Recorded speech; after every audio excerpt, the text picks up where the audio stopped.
We're going to do these photos, and we'd like to see all the African American designers in the audience up here, or all those who'd like to participate.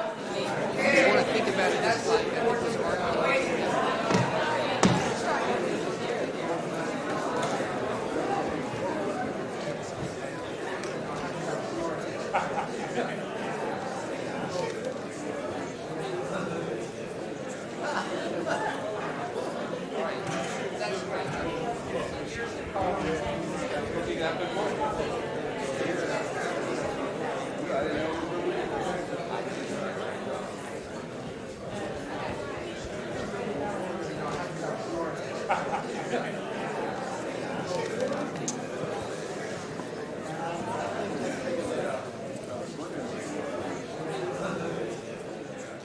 I'd like to welcome you all to this final part of the program, which we're calling A Conversation with the Pioneers.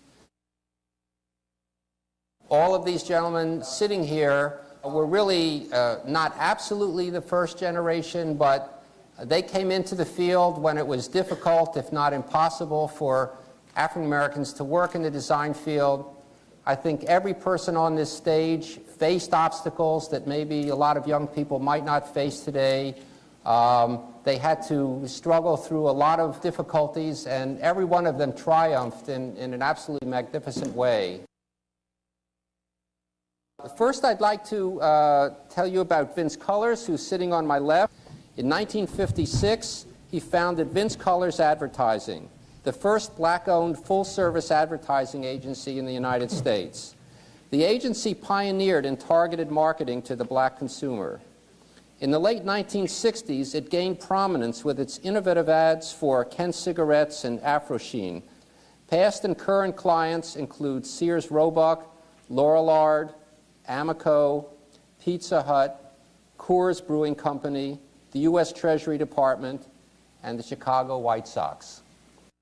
Charles Harrison, who's sitting next to Vince, is a graduate of the School of the Art Institute of Chicago and the Institute of Design. He is currently adjunct professor of industrial design at the University of Illinois Chicago and was formerly a senior industrial designer and department manager at Sears Roebuck and Company, where he worked for more than 32 years. At Sears, Chuck was responsible for hundreds of products, including sewing machines, televisions, furniture, and lawnmowers. He is also known for his design of the Viewmaster, one of the icons of 20th century Americana. I'd like to mention now Andre Richardson King, who's sitting next to Chuck Harrison, who's a graduate of the University of Chicago and the School of the Art Institute of Chicago. He began his career at Skidmore, Owings & Merrill, where he was involved in establishing the firm's signage division. In 1981, he founded Andre Richardson King Designers, Inc., which specializes in environmental graphic design. Clients of Andre's firm have included the Museum of Science and Industry, Midway Airport, Miglin Beitler Developers, Tishman Speyer Properties, O'Hare International Airport, and the North Loop Redevelopment Project.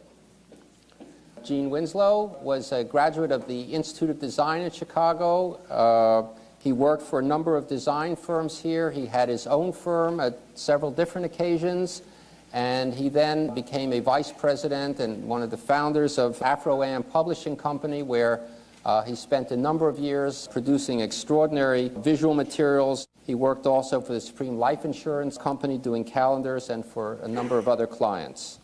Next to Gene is Tom Miller, graduate of Virginia State University and the Ray Vogue School of Art. He spent more than 33 years as a graphic designer with Morton Goldschall Associates, one of Chicago's leading design firms, which he joined in 1954. The firm specialized in print design, corporate identity, packaging, and animated commercials. Clients with which Tom was associated include the 7-Up Company, Borg Warner, Arthur Anderson and Company, Brunswick Corporation, Carrollton Envelope, Joseph Schlitz Brewing Company, and Scott Forsman. Tom is also a distinguished artist, and his mosaic murals grace the foyer of this museum. Herbert Temple, sitting to the left of Tom Miller, attended the School of the Art Institute of Chicago. He's currently Senior Art Director at the Johnson Publishing Company, where he has been involved for somewhat over 35 to 40 years in all of the company's magazines, Negro Digest, Negro World, Ebony, Ebony Junior, and Jet, as well as with the book publishing division, where he designed the Ebony Cookbook, Negro First in Sports, and Legends of Africania. Herb has also designed the corporate symbol for Johnson Publishing, as well as logos for its cosmetics company, Fashion Fair, and he has done more than 100 illustrations for the company's various publications. Leroy Winbush went to work as an apprentice sign painter when he finished high school in 1936. He moved on to do display signs for the Regal Theater, and then became the director of window display design for all the Goldblatt's department stores in the 1940s. In 1946, he founded Winbush Associates, a full-service design agency that eventually included the window displays for most of the banks on LaSalle Street among its projects. After 7 attempts, Leroy was admitted to the Chicago Art Directors Club, whose president he eventually became. His clients in recent years have included NBC, O'Hare International Airport, Neocon, Central City Productions, and the Bally Corporation. I'd like to ask some general questions and then some specific questions, and I would say whoever feels free to respond, please do so. Following on what some of the younger designers mentioned about how they began with the love of drawing and so forth, I'd like to ask any of you who want to start off to talk about how you first became interested in art and how that interest led you to think about something called design. As a young child growing up, I was interested in magazines and newspapers that my mother was bringing home from one of the executives that worked at one of the advertising agencies downtown. And he would, my mother told him I was interested in art, and he would give her Collier's, Saturday Evening Post, all of the magazines. We couldn't afford them at that time. And she would bring them home. And I would begin looking through the magazines and became enthused with the illustrations. And I would say I try to duplicate some of the illustrations, and before long I knew just about all of the illustrators and their styles, and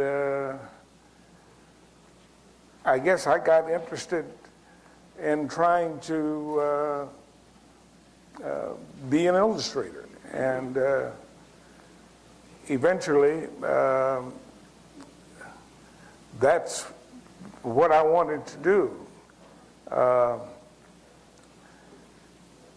Growing up as a young man in Evanston, that's where I grew up, the blacks didn't have any outlets at all. We all hung out at the YMCA, and they didn't have any classes there for us that pertained to drawing and things of that nature. And when we moved to Chicago, I became interested in the Southside Community Arts Center. And that's where I met a lot of these guys that are on stage now. And there, I met a guy by the name of Leroy Winbush.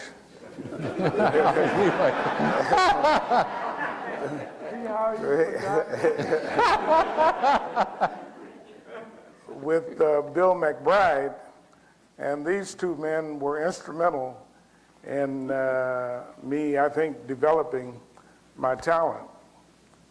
And so I remember Bill McBride had a collection of E. Sims Campbell's drawings. He was a black cartoonist for Esquire magazine. And that really floored me. I didn't think that any blacks were involved in anything of that nature at that time. Neither did anybody else. And so I tried to adapt his style to my work. He was a terrific watercolorist. And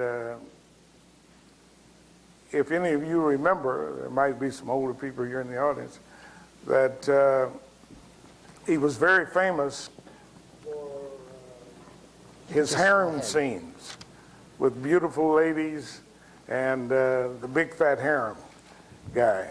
And so I don't know, I just developed a penchant for wanting to be an illustrator. And I pursued that throughout my career. Somebody else like to comment? Time. I'm going to go back to about 1935 or 36. All right. Leroy was still a young man. People of color were not in the arts. They were in medicine, education, law, and something that was called respectable. And we were told we do not participate in the arts, we support it. Well, I had an aunt that dated Jackson Pollock. She knew Sanford White, and she also knew Margaret Burroughs. And I met Margaret. She was the first woman that did not have her hair fixed and wore sandals. Okay? And she was a big impact. Now, whether one wanted to be in the arts is another story, because one did not do that because you didn't make money out of it. And I guess the impression was these people were different. People at that point were doing art for art's sake. And if you wanted to participate, you sort of looked at it as something that was going to happen, that was pleasurable. It wasn't economic, certainly, because you couldn't make money out of it. Right? I won't continue with this. You used to ask a question, so I'll shut up. Actually, Vince, when I interviewed him, he talked about drawing pictures of Abraham Lincoln. Oh, that was one way I got through high school. I didn't have to go to class because my teachers had me drawing Abraham Lincoln all the time from various programs. And then I found out that Abraham Lincoln was not quite the hero that we thought he was in terms of why we, as a people in America, are not in slavery. It was really an economic situation that brought that about. But we won't go into that because that's a little deep, I think, for this. Let me just say our involvement in the art business started as a fine artist when I was younger, and that ran out of steam because I couldn't make any money at that. And I decided to be a commercial artist, and I got into the advertising industry. And I'd say that make a long story short, because we don't have too much time. We got all these long-winded guys up here who haven't had a chance. But when I got into the advertising industry, I tried to get in it. There were no blacks in it. And there were no opportunities for blacks to get in the industry because that's just the way it was in those days. So that's how we started. We had one purpose in mind, and that it was we were going to open that door.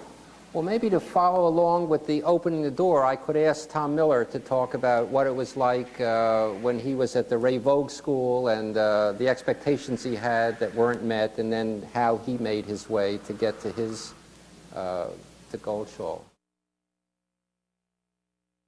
There was a time in my life when, as Vince just said, there weren't too many blacks involved, and I think I was about the only black person in the school at the time. Then another gentleman came in. But I was promised a job. I came out of World War II, from overseas, out of World War II, and went in the school under the GI Bill, and I was promised a job the minute I came out, of which I didn't get. So I was one of the few people who graduated from that school who didn't get a job, and that was mainly because I was black. But that didn't stop me, obviously, and eventually, I'll cut this short. I got a job with Mort Goldshaw, and I stayed with him 33 or 35 years, and retired from there. So that's in a capsule about what it was. It wasn't as explicit as I could be, but I don't think I had that much time. Leroy, maybe you'd like to say something about how you got started, because you came up through a different route. I think that I have to make this statement before I talk about myself, that we have an obligation to the next generation to get them involved in the design field. What we are beginning here is just the beginning. And I would like to see us get together all of the various organizations that are doing the same thing to really make an impact. Because if you think about it a little bit, look at how many people are here, but compare this to the whole state of Illinois. This is just 1/10 of 1%. We are just still in the beginning, even with what we have here. It's still the beginning. So I would like to see us really work this thing out so that we make an impact. Now, to talk about myself, we don't have 3 hours for me to sit up here. No. We have a couple of minutes, Leroy. I have to forget about that. I have to hop, skip, and jump. So what I will do is tell you in the beginning, when I worked at the original Regal Theater, my shop was under the stage of the theater, which was an exhilarating kind of an experience. I met every famous entertainer that you can think about. The Nat King Cole Trio, Billy Eckstine, Duke Ellington, Cab Calloway, Ella Fitzgerald. And I got to tell this little funny story. I was sitting on the stage, backstage, looking at the stage show. And Ella Fitzgerald came over with the flowing dress, and she said, "May I sit in your lap because I don't want to get my dress wrinkled." How could I refuse? So here, she's sitting in my lap, and the band is playing, and she's singing right in my ear. What an experience. And I could go on and on and on, but however, that was one of the highlights in my career.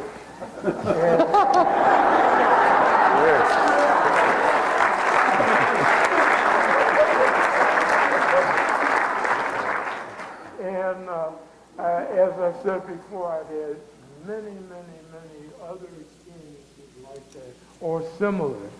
And when I worked at Goldblatt, that was another thing altogether. It was unheard of at that time.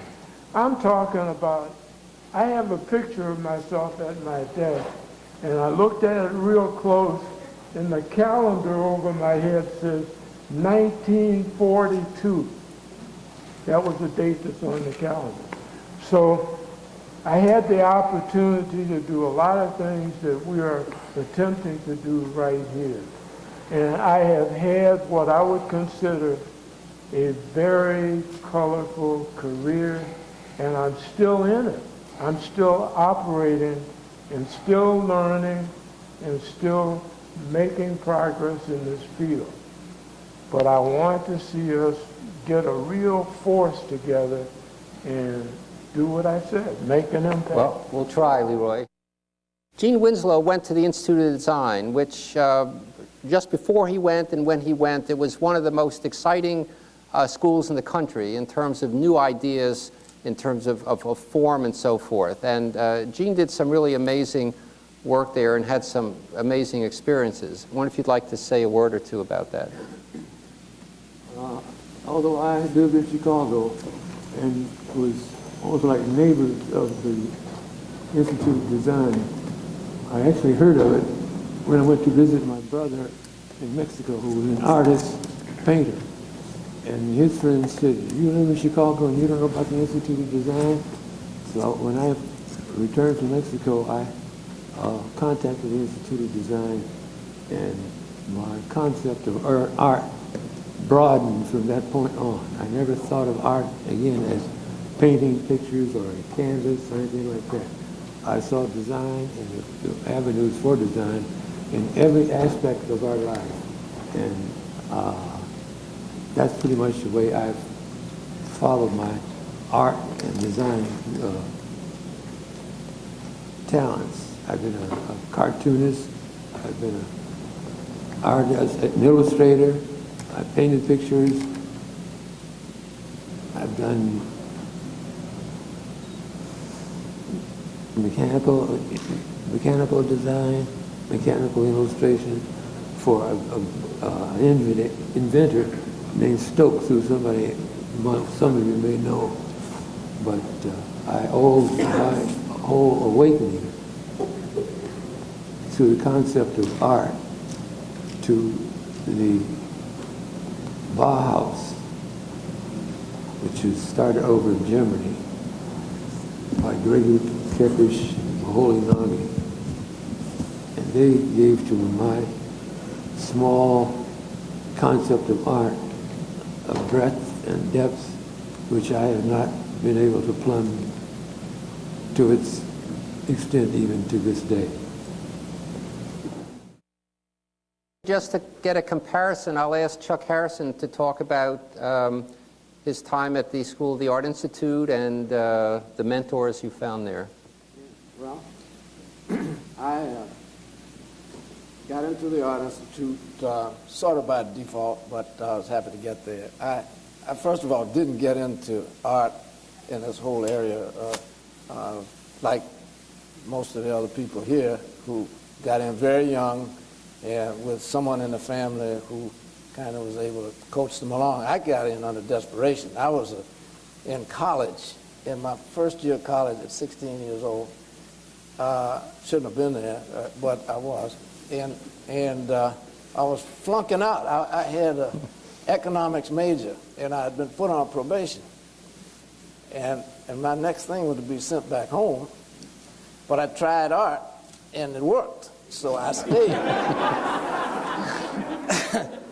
And my career, shortly afterwards, became an honor student and made my way from there. But I did get to Chicago to study industrial design. At the time, there were only 5 schools in the United States that even offered curriculums that had a curriculum that had a credibility. It was Pratt Institute, Rhode Island School of Design, Carnegie Tech, School of the Art Institute of Chicago, and University of Illinois at Champaign. And Champaign was the only state university in the United States that offered a curriculum in industrial design at that time. Well, I applied to all 5. It was a long waiting list because of all the veterans at the World War II to get into college. And I was accepted at the School of the Art Institute of Chicago and got right in. So that brought me to Chicago, and that's how I got it. Just another little note that I learned later was the reason why I got accepted at the School of the Art Institute of Chicago was that the school had a quota system where they only accepted 5 blacks each year for admission to the school, and they only had 4 when I applied.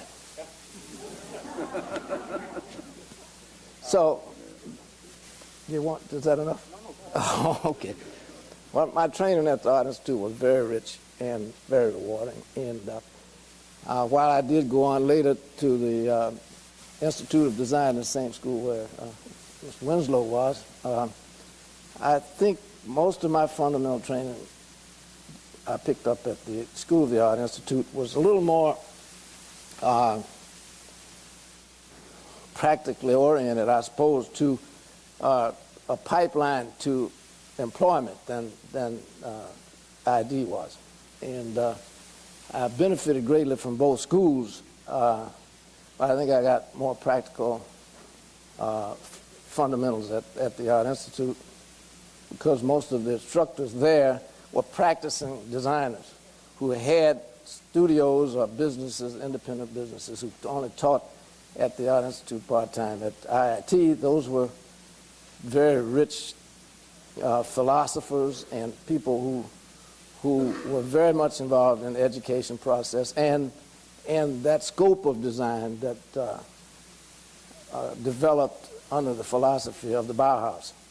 They both were rewarding. I had a couple of friends of mine that I went to, and we talked about forming an organization. And one of them was sitting there in the middle here, Mr. Gene Winslow.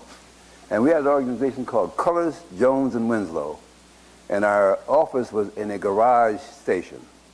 Now, that's a very small place. We had, we had to turn around and pass by each other every day. But the whole concept was that we had a great thought of getting in the ad business because we knew that's where the money was. But we couldn't get any clients that could pay us. So I think our business kind of went by default because we couldn't keep it together. But I think I worked under Leroy Winbush over there at Ebony Magazine for 2 minutes, I think. I enjoyed working with Leroy and worked with Herb. I don't know. My career has been one that has kind of went the gamut. Being inspired by the Leroys of the world and the Herbs and the guys who are doing things. Johnny Johnson at Ebony Magazine certainly was an influence on me. But my whole thing has been to try to introduce the talents of African Americans, our blacks, as my friend would rather be called. I'm not going to talk about the conversations I've had. Get them involved in the business. And as a pioneer, so to speak, that's still an opportunity, and it's still not a fulfilled goal. So I would like young people, as I think Leroy has said, to take a look at the advertising and marketing and design field and try to be good at it, but try to get in it. Of course, I was told that I would go to a university, I would be a doctor, I would be a lawyer, or something that was presentable and worthy and follow in some footsteps. So I'll run a very quick gamut, which might explain a lot about that and leads to Skid more quickly. My father flew his own plane, 1934. I saw the coming of the war, 1939. Had an aunt that came back and said Hitler is ruining everything in Europe. She came back on the Aquitanian line. Well, these are all impressions that you're beginning to get about life and how you fit into it and people. Now I'm going to say this for what it's worth because it also leads up to SOM. The creative process does not have a racial face. It comes from inside of individuals, regardless of who you happen to be, where you're from, what strata of society, and on and on and on. You are the one that has to recognize that if it becomes a green light in your life. So when I was told that I was going to go, this was after the military, I left that out. The Air Force had a lot to do with it. 4 years of that, seeing what happened in Europe and on and on and on, people living in basements, seeing the lights turned on in Europe for the first time, all affects one's psyche. Came home, took a job in the post office, throwing mail. My father almost had a fit. Right? He said, "What are you doing?" I said, "I don't know, I have a job." He said, "Go back to Europe until you make up your mind what you want to do with your life." Europe, Africa, a few other things, bad enough, Congo, a few things like that. Coming back to the United States, I still had no concept of back to school. And I got a summer job working in Maryland because I knew Air Force procedures and a few things like that. And met chaps like Walter Netsch. Oh, I left out, at one point in this I applied for a job at a studio, and there's a guy by the name of Leroy Winbush there. that I was 15 years old, and I had met through a part of his, a very sophisticated man named Mintrol Parker. Now, Mintrol absolutely, I don't think, knew anything about art or graphics. I can't say that because he just seemed to be like a rolling stone. But Leroy was working over a plywood table, and I walked into this dirty, dusty place over on Canal Street. And it was hotter than hell in there, too.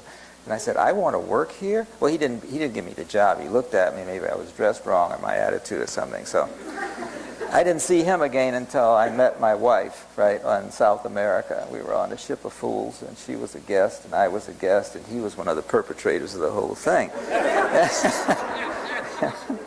And we were all nuts. In any event, getting back to Skidmore very quickly, Skidmore was, at that time, growing to be the largest architectural firm in the world. They didn't know it yet, but they were on their way. And I had an opportunity to work with Walter Netsch, who introduced me to Frank Lloyd Wright, who was still living at that time. So, getting on with that, we began to develop criteria for the future with architects. Things like graphics, which we had print people in advertising to do that. I mean, you just didn't put a placard on a building because it destroyed the architecture. We would hope that the itself up that we didn't have to worry about that because we were doing buildings. Some an add-on part of the architecture and the interiors. You learn to love materials. And I'm going to end with, it was the best, I won't end with it, but I'll add this. Skidmore was the catalyst for me to start a life with independence and without the support of my family. My grandfather cut off all of my money. He said, you want to do that? Fine, you do it yourself. And I got a job the first time on Torrance Avenue in the Ford rolling plant, right, of which my hands did. But it proved a point. You can do it, right, if you want to. And Skidmore happened to be a good catalyst. A lot of hard bricks in there, a lot of glass ceilings. I mean, and there was an Indian chap by the name of Faz Khan. I'm saying this and I'm going on for a reason because of we may be black people, we may be Indian people, but we are an American group. The Japanese are Japanese, the British are British, the Germans are Germans, the French are French, the Italians are Italians. We're the only people that splinter ourselves up instead of being a people. Creative people, thinking people, a society. And we have to teach our children that. So ultimately, that's what Skidmore gave me. Thank you. I mean, I had to get that off my chest because we were talking about that. Excuse me. Actually asked Herb Temple and then Leroy to talk a little bit about the early days at Johnson Publishing. I think what we have to take into consideration, we came up in an era that everything was segregated.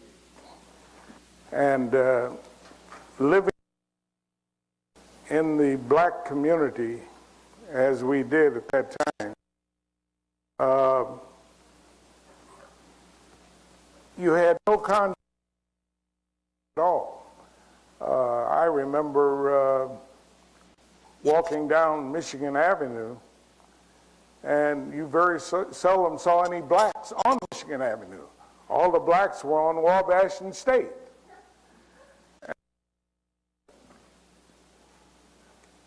In the black community, the buses were segregated. The streetcars were segregated. The cabs were all the stores. And you might find a little barbecue place over here or a hair salon for women in the black neighborhoods that were owned.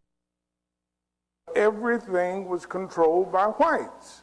So that consequently, you didn't go downtown. It was on the south side. Even your movies. Pardon? That was not the only reason you didn't go downtown. you weren't necessarily wanted downtown. Well, wasn't wanted downtown, that's true. And so you can see what kind of environment at that time. And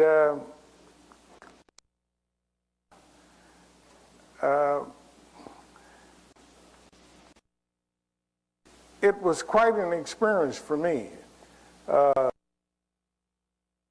Understand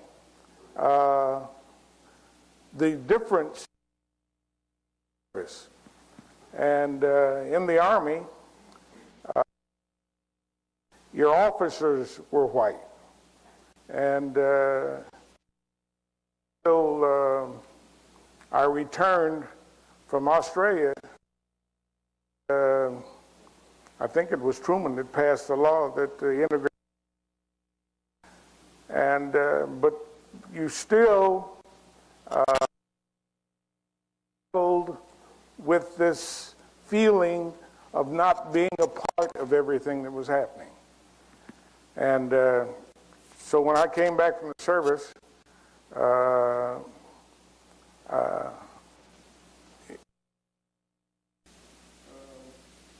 a soldier,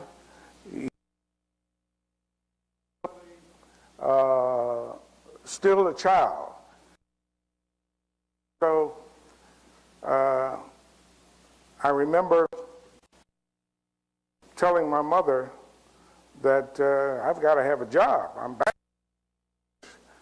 So bless her heart, the religious leaders that where she attended at his church, asked him would he give me a job. And so yes, send him out. So I went out to Stockyards and went into this room, and they said, well, what we want you to do is of underwear. And then they put me on some kind of a coat or jacket and said, your job is to push those half cows over on the other side there and clean the blood out. And I said, okay, hey, this is a job. So do this. And after a week, my muscles were so sore, I couldn't lift my arms up. So not for me. I'm going back to school. Well, it's up to you. Do whatever you want to do. So I went down to the VA, and they said, well, in 3 weeks, Mr. Temple, we'll let you know if you're... So finally, I got my back to school. And I went down to the Art Institute. Here was a new environment entirely for me. The kids in class with were talking about Machiavelli courses and his pleasures. I said, what the hell is all this, you know? So I was introduced to all of these concepts, and it changed my life completely. The dudes that I was hanging with on the south side, I forgot about them and started hanging. And it just changed my whole life. After I spent in day school and 3 years in night school, and we were sitting in class one day, and that the teacher was calling all of the white students up, speaking in very low. I said, what the hell's going on, you know? I said, he hasn't called me up there. Students. So I contacted a friend of mine Noel Daggett was a white guy, and in the bathroom. I said, calling all those people up there. He says, he's giving us jobs. I said, what? Giving you jobs? So I didn't confront him with this. Mrs. Hamill. And she said, Herb, that's one of the teachers or professionals. It's up to them to select who they want to go out. She said, but I'll tell you one thing. I'll agencies that are up and down Michigan for you to go to some of these agencies. Well, naturally, my work was, they say in the game, you're just a little too qualified, and we can't use you, you know. So I got this from about 7 or 8 agencies, and I didn't get hired. And I went back to Mrs. Hamill. I said, well, Herb, I have another place I'd like to send you, and it's at the Food and Container Institute. That's a division of the court. And I said, okay. I went out there. This guy, I'll never forget his name, Mr. Ham. He said, well, I like your work here. I don't know if we can hire you. To talk over with some other guy. I'll give you a call. So what he did, the teacher had sent 2 of the students in class with to the quartermaster. So Hamill went in and asked his white guy, look, there's a black guy that, and his work is pretty good, and I'd like to know if he... And they say, well, who is he? He said, Herb Temple. Yes, we were in class with him. Sure, he's all right. So I got hired. Gene made a very interesting move in his... He started working for white firms and then into the black community, and you began to develop sort of another phase of your career with Supreme Life calendars. And I remember when I talked to you, you said that Afro-Am was just an incredible experience. I wonder if you could share a little bit about what it was like to went that particular route and what satisfaction it had for you to do these incredible portraits and so forth.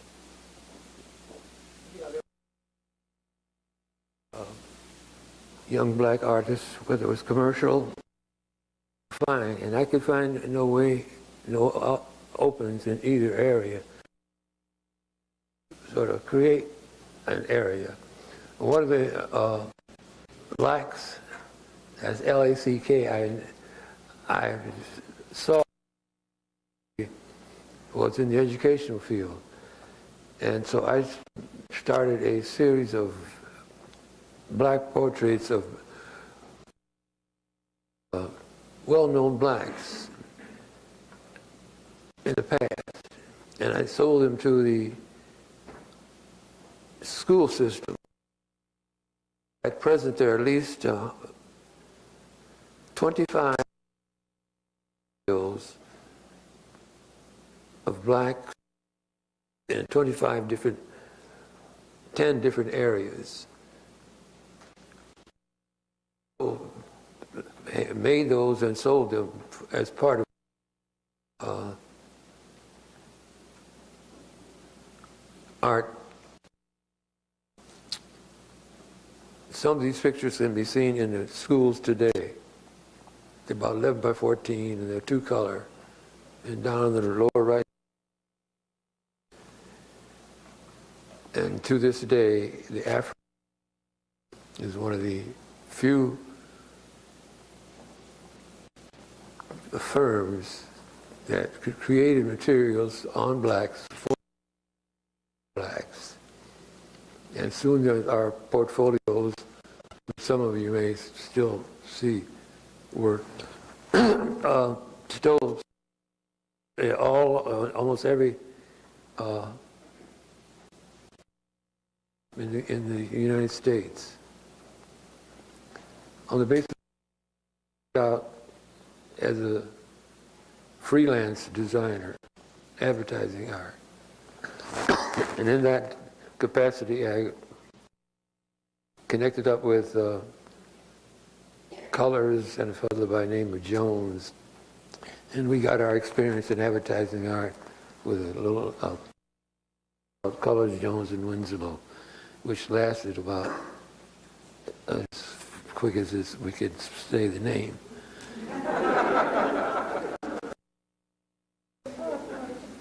But it did give us an experience in the advertising field, and a matter of fact of advertising. And I think that Colors got the best education from that experience.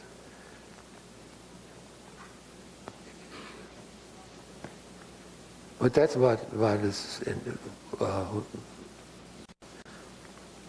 And then I start freelancing and servicing black enterprises,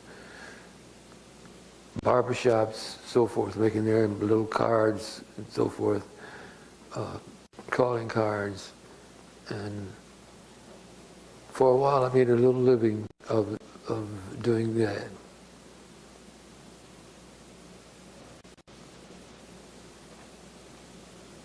Matter of fact, up until recently, it was one of the ways I was making my living until I wrote and illustrated a book, history.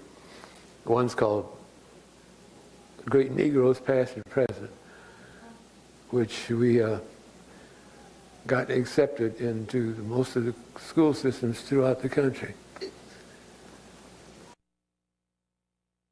One of the best books on black history going. I wrote another one, the second one, which is not as popular as the first one, partly. But it did cover personalities and events and so forth that the first one did not. And it's still being sold. And after I began to sort of make a living off of my freelance work, book publishing, we started a company called Afro-Am and published books and 11 by 14 pictures of over 100 different personalities, which we sold to the schools. And that's the way I made it up until just recently.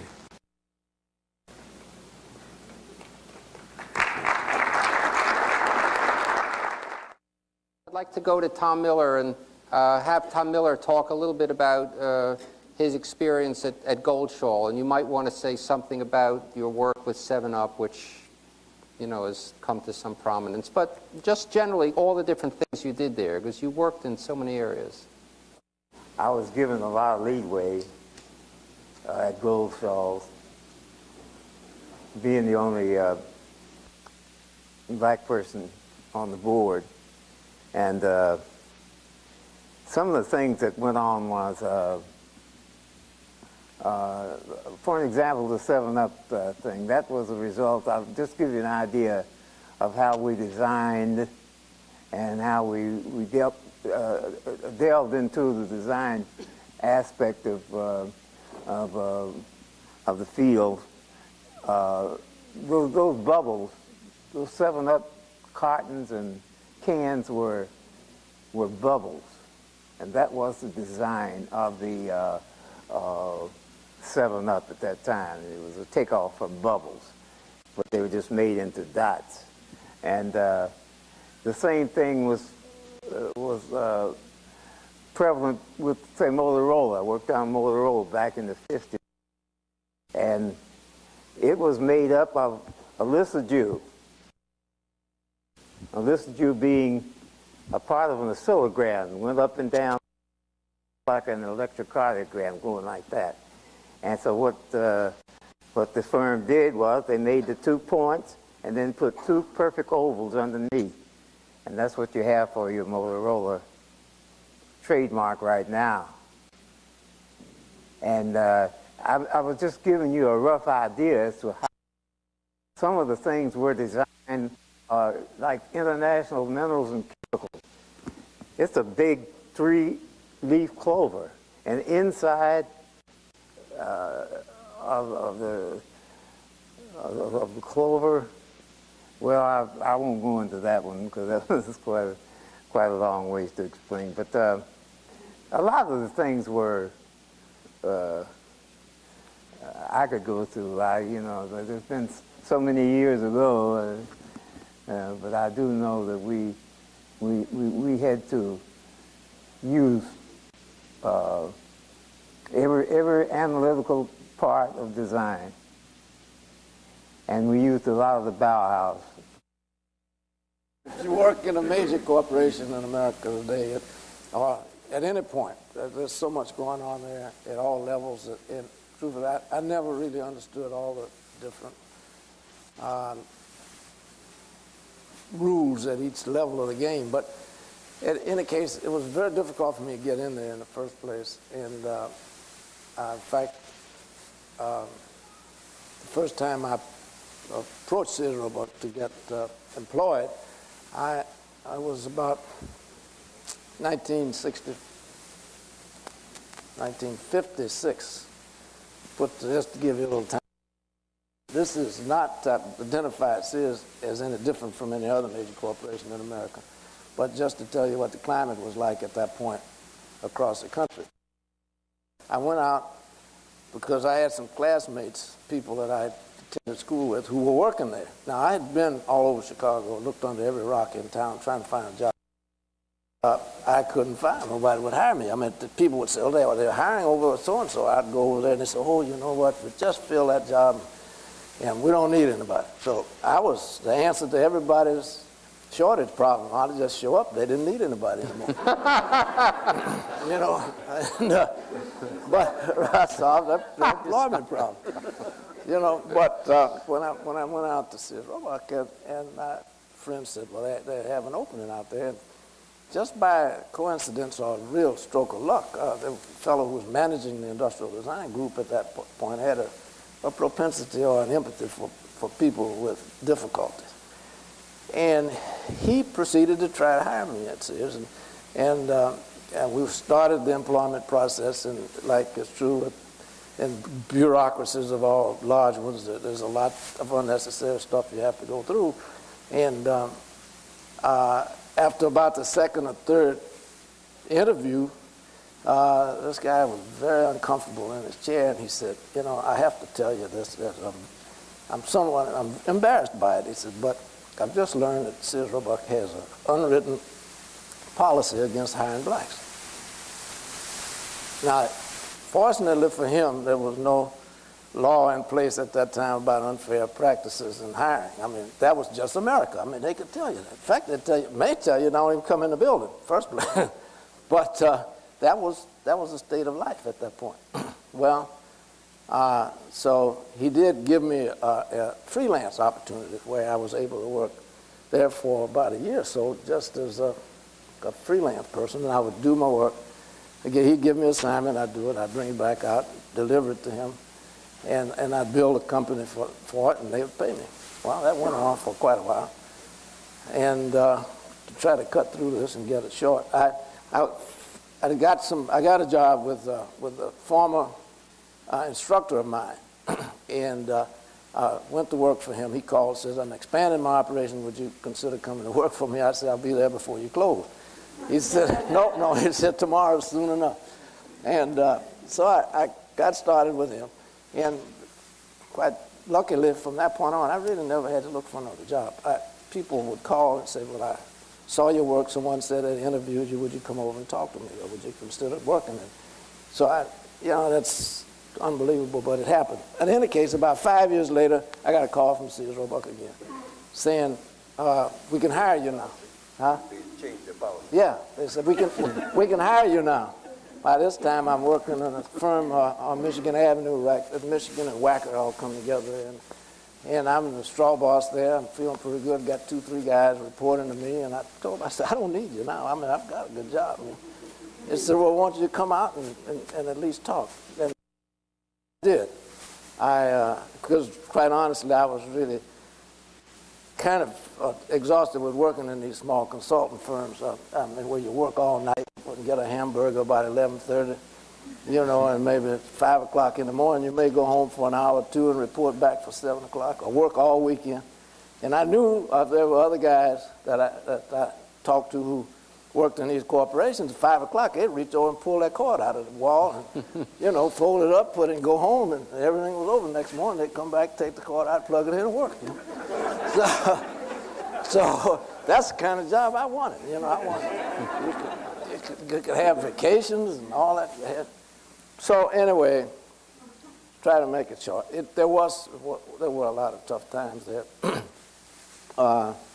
but as fate would have it, I came in there under great duress and stayed over 30 years. And at the last few years that I was there, probably 10 years or so, I was the manager of the Industrial Design Group. So that's kind of a turnaround. It's not quite as dramatic as Wendell was coming out of prison and becoming but but it's kind of thing. There are 3 people, Leroy and Andre and Vince, who started their own firms. I'd like to ask each of them to just say something about what it's been like to be on their own, and then we'll bring things to a conclusion. But I just want to tell one little quick story here about my designing the Illinois exhibit at the World's Fair. And in doing that, I got the opportunity to work with Walt Disney. I sat in the legislature with him to defend the use of the Lincoln figure, which was a prototype for the Hall of Presidents. Everybody objected to using Lincoln. And Disney stood up and he said, word for word, during my lifetime, I have never designed anything in bad taste. This is merely an experiment, a 3-dimensional effort, and that's all it is, just an experiment. And so everybody applauded, and they allowed me to use the Lincoln figure as the theme of the Illinois exhibit. I thought I would like to mention that because years ago I used to sit and dream about meeting Walt Disney, but I never thought that I would get that opportunity. And that was a great one. And one more little short thing. I heard people here mention Frank Lloyd Wright. Frank Lloyd Wright and I were sitting and talking. He said, you know what we ought to do? I said, no, what? He said, we should cement the whole thing over and start over all over again. So I just wanted to give you those 2 little examples. Okay. But as far as me starting in a business, it was quite a challenge, and I took on the challenge, and it went quite well. I mean, I would say that what happened is I recognized that there was nothing being done in the financial field, and I created 3-dimensional exhibits on LaSalle Street, and at one time did work for every bank and every savings and loan in this city at the same time with all different ideas. And in doing that, we became the most outstanding company in the United States doing financial displays. And so what I'm saying in essence is you sometimes have to recognize a need and then fulfill the need with whatever is necessary. And that's what I did. And now that's sort of obsolete because of branch banking, but it was quite a thing at one time. So that was the thing that accelerated my whole business. Well, that actually makes a nice segue into Andre, who actually founded a firm in 1981 to meet a need as well. Well, before I get into that, I have to tell Leroy I did the facade for the Illinois Pavilion that those figures went in. We did the building that you put the figures in. Oh, that was okay. No. I wondered about that building. Well, that's the curving wall. I know you had a problem with that, right? Plus the fact your figures didn't work all the time. Jefferson kept blinking when he was supposed to look straight ahead. Being an entrepreneur, if you want to use that, being foolish enough to take the plunge. And I should say we started at Skidmore as a summer student and ended up as an associate partner 27 years later. And the glass ceilings, if you want to call them that, you crash through them when you get ready. But the bruises that you get in breaking through those things and the reasons why leave a lot of scars. You know, breaking glass just cuts the hell out of you. It cuts your heart out in a way. Being with a large corporation, as free as one might want to be, there's always a reason why there's going to be limitations, financially, professionally, or otherwise. And this has something to do with starting my own firm. Prior to me becoming an associate, I was a participant in the partnership. And the ladder up called for each one of the general partners to give you a vote of confidence. One black ball and you were out. Well, the day before elections came up, I was told that I was in. I had 16 out of 16 votes from the general partnership. The day that it was to be posted, I was called into Walter Netch's office, Myron Goldsmith, and there was a man by the name of Bruce Graham. He knows him very well. I was told that I was not going to be promoted because they needed someone to go to Washington, D.C. to work on the Pennsylvania project, and they couldn't send me. I don't have to tell you why they couldn't send me, but they weren't going to. So they sent someone else in my place. Well, that was the beginning. I went out and threw up. I walked down the Chicago River from the Inland Steel building, leaned over the railing, and just upchucked.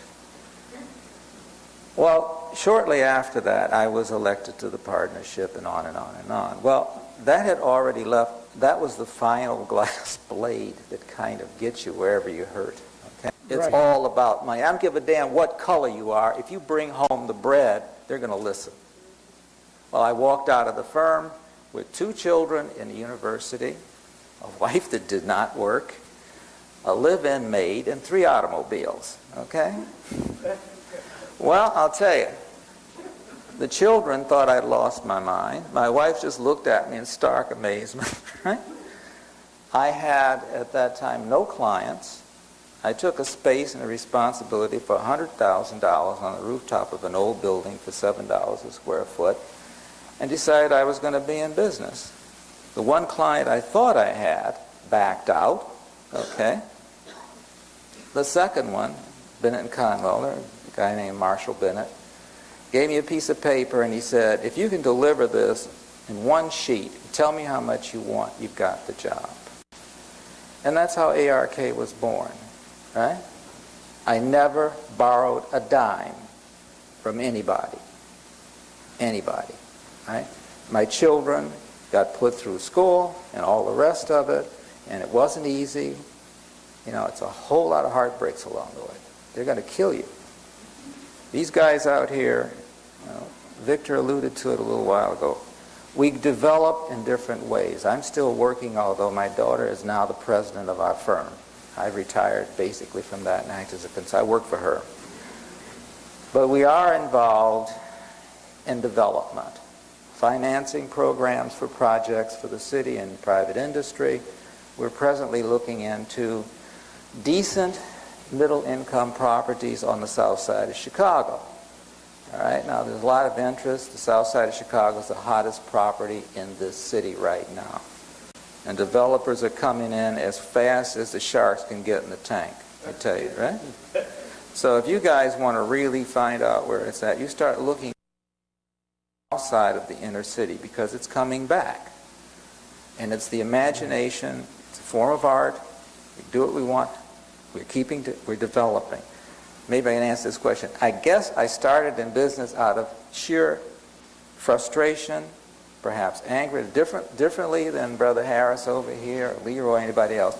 Mine was just being angry with the way the system was manipulating me, right? Manipulating me. I was making money. I was a success for the firm.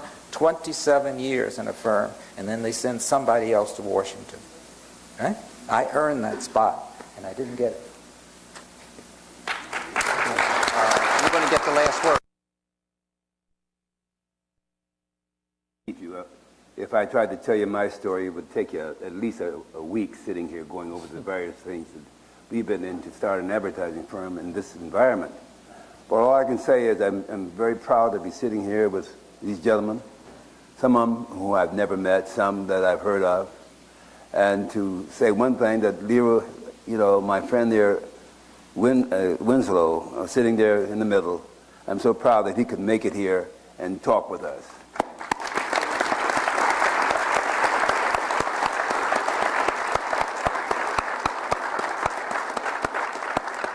That's kind of the spirit that it took for most of us to get in business, to go sometimes when you didn't feel like it and you didn't know whether you're going to win, but I'm going to make it out anyway. So I would just say that it's been an effort for most of us in one way or another. But I think we can all say, but we aren't, and let's keep on moving.